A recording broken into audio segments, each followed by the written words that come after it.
Welcome to Safety is Everywhere YouTube channel. Dear friends, don't forget to subscribe this channel and share the link with your safety professional friends. Welcome to this lecture of Industrial Safety and Engineering, in which we will see how the virtual reality techniques we can implement in our particular domain, in safety domain or different domains in which you are working.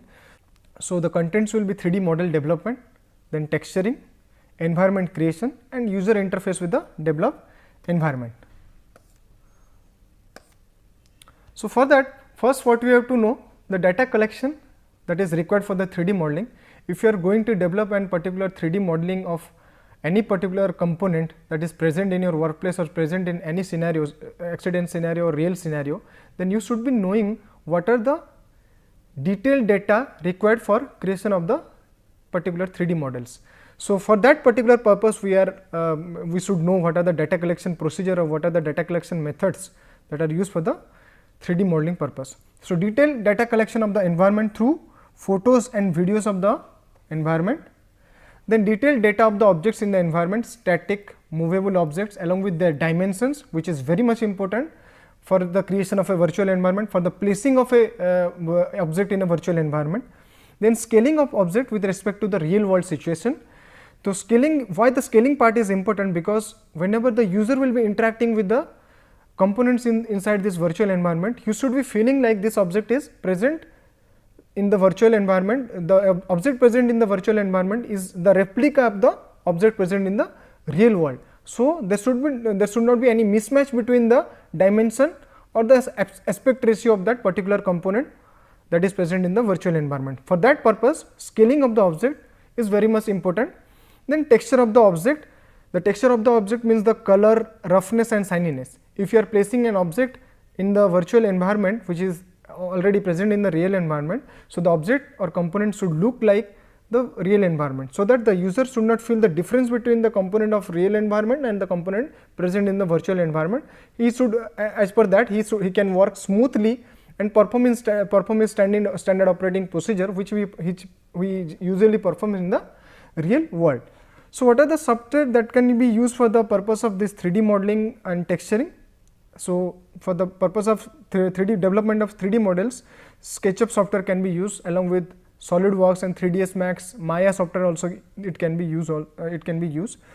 Then Unreal Engine is used for the texturing of 3D models and development of virtual environment. So, apart from the photos and videos that can be captured for the modeling, captured as the data source for the 3D modeling, nowadays what we can do is you can have one 3D laser scanner, that is a very advanced equipment which is used for the purpose of collection of data in a complicated shapes or complex environment. So, if you are going to take the data of a complicated devices or complicated equipment, or that is placed in a complex or integrated workplace. So, what you have to do? You just place this 3D laser scanner in that particular workplace, and it will automatically scan the workplace by rotating 360 degree, and it will give you the output in the form of a point clouds. So, you just have to join the point clouds using requisite softwares, and directly you can create the 3D model. So, in this process what will happen is the time required for the photos and videos collection and time required for the generation of 3D models using different 3D modeling software can be reduced. Directly you can create the 3D models with the help of this joining these point clouds.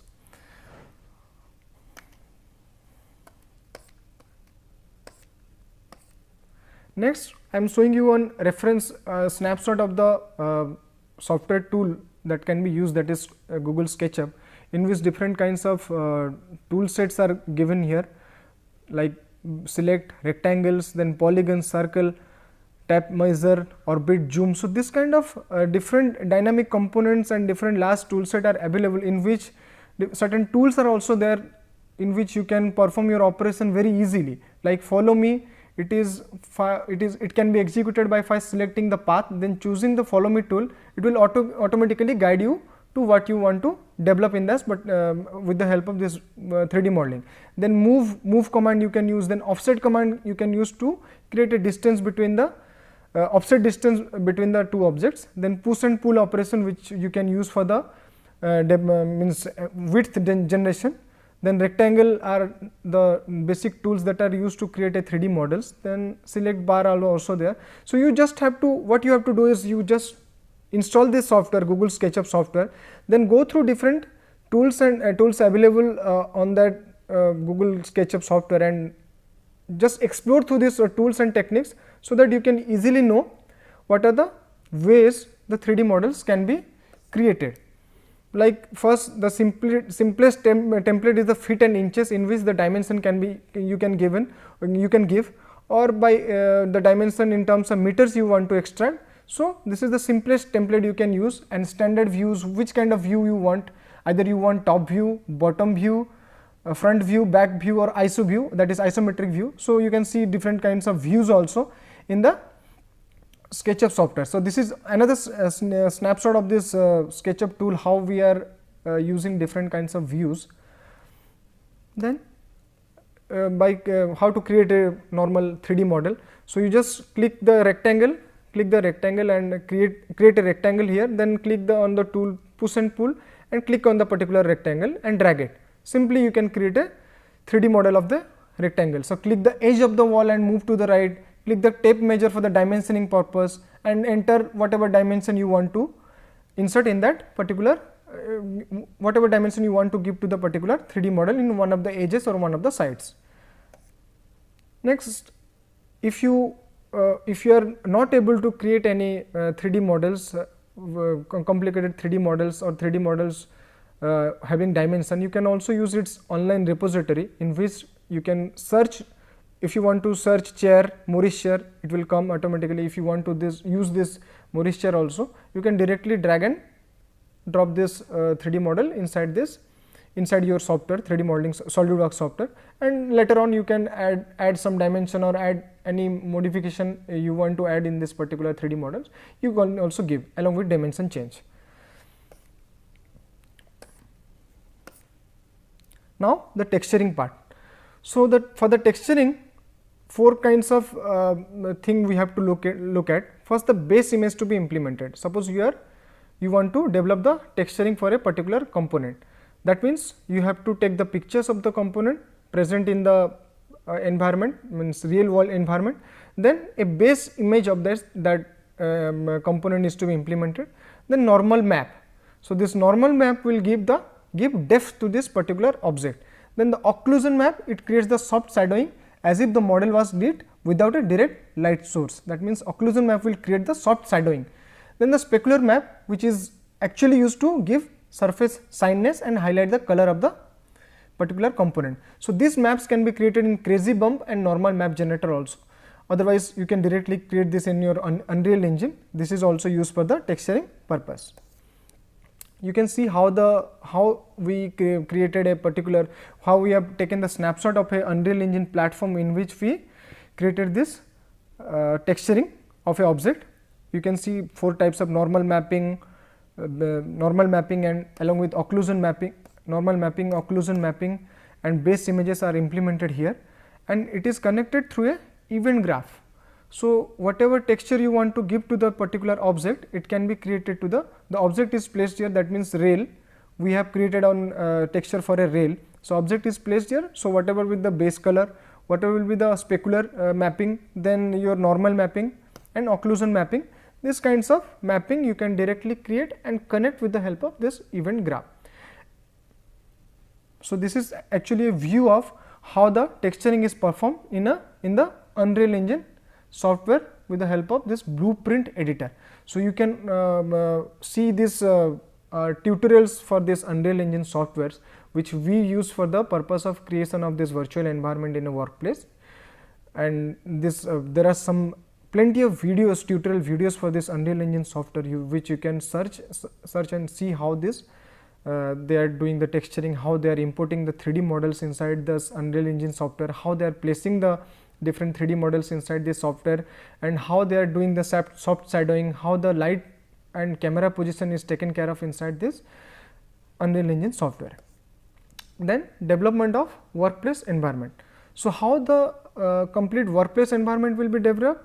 First, as we already discussed, that we have to take the pictures and videos of static and dynamic components that are present in the workplace. So, first you take the snapshot and videos of the static and dynamic components, then you take the data of the acceleration or motion inputs and acceleration data or velocity data of those dynamic objects, and how to place those objects in the environment that is to be taken care of. By obtaining the layout of the workplace, you can have this you can achieve this placing of static and dynamic object in the environment.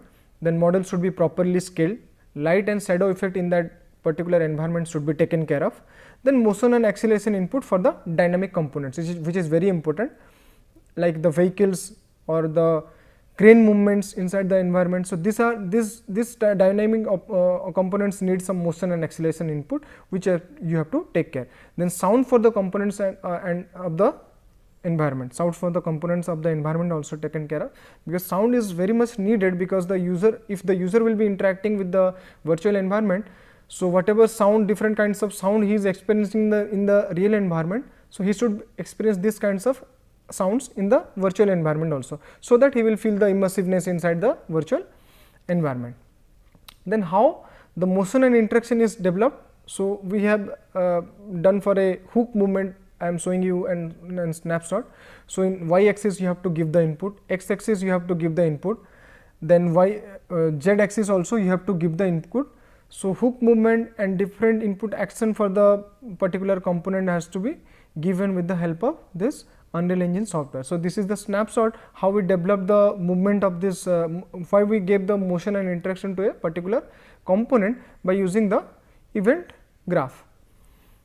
Then similarly, sound effects also can be created.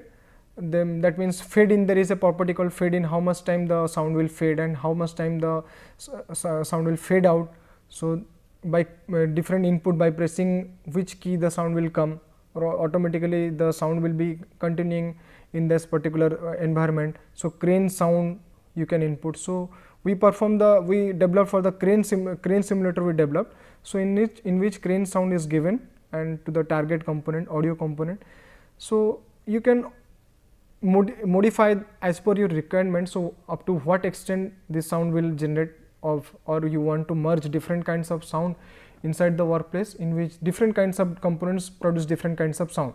So, there is a option also, property also, where you can merge the different kinds of sound and there should be no interference between the sound creation. So, thank you. In this way we can see how we can develop this virtual environment and how we can handle different properties of virtual environment.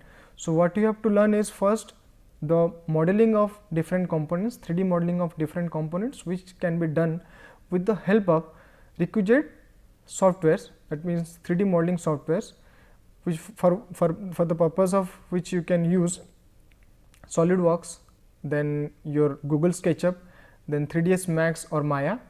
Then apart from that, after you develop this 3D modeling, then you will go for the texturing of those 3D models to give the real look, to the 3D models which will be present in the virtual environment. You can use different kinds of software, Unreal Engine, and for the creation of different kinds of map, which I already explained, normal mapping and occlusion mapping.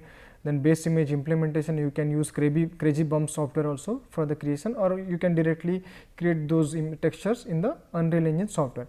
And finally, how to import those objects to the environment you want to create, workplace environment you want to create, and placing those objects in the environment as per the requirement, scaling those objects in the environment as per the requirement, so that the user can feel the presence of those components as if they are present in the real environment. The light, shadows and camera position of the camera position should be taken care of in the virtual environment also, so that the propagation of user interaction should be proper. Along with that, the user can interact with the virtual environment with the help of different input devices, which I already explained in the first lecture. So, with the help of this HMD head mounted devices, you can interact with the created virtual environment and perform your standard operating procedure with the help of different input devices. Either it will be through a gamepad, Oculus gamepad controllers, or it can be with the help of these keyboards or different kinds of joystick, wands, you can use these kinds of devices. And apart from that, whether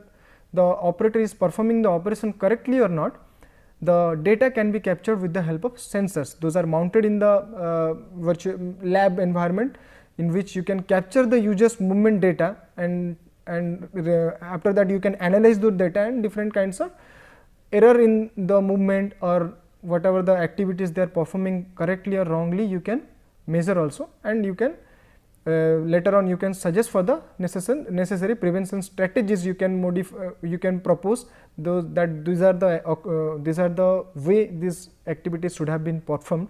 So, this kind of analysis is very much possible by creating a virtual environment. So, you think accordingly how you can develop a virtual environment for your workplace in which you are working, and what are the standard operating procedure you are following in the workplace, so that you just have to capture those data and create the 3D models, then incorporate the 3D models in the requisite software for development of virtual environment, then give training to the new operators or training to the experienced operators, and create different kinds of accident scenarios or hazardous elements, hazardous environment also you can create, for which you can later on give training to the new operators how to avoid those hazardous circumstances and perform safely the different kinds of operations. Thank you.